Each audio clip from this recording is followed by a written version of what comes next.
there's a truth that I am learning, I want to keep learning it. And that is that as we walk out our purpose in God, the things that He wants us to put our hands on are to be eternal and to add to God's story in our lives. Years ago, there was a pastor who was faithful to preach a particular message on a Sunday morning in which a young man, that was my dad, went to a church. My dad said, it sounded like he was preaching my life. And I thought, how does this guy know my life? And he officially got born again that Sunday morning at a Spanish Eastern District of the Assembly of God Church.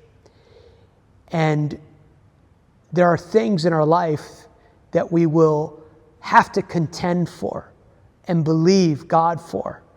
And it may seem like the promise is so distant, but it's vital that we stay in faith.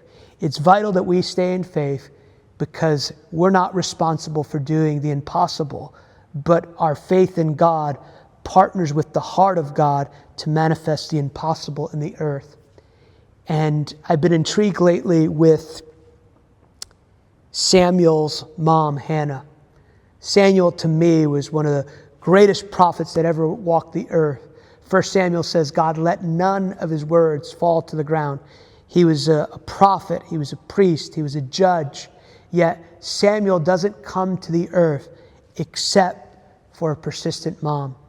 She was so persistent in her promise that she gives up her paternal rights to raise him. She says to God, she said, God, if you'll give me the child, I'll let him be raised in the house of the Lord. She was living to birth the reality that she would not have the privilege of fully participating in. And I want to encourage you to live that way. But because she had that heart, God gave her 5 additional children after being barren all those years. So I want to encourage you, stay in faith, live for eternity, and live a life that when you leave the earth, though you leave the earth, your choices will remain.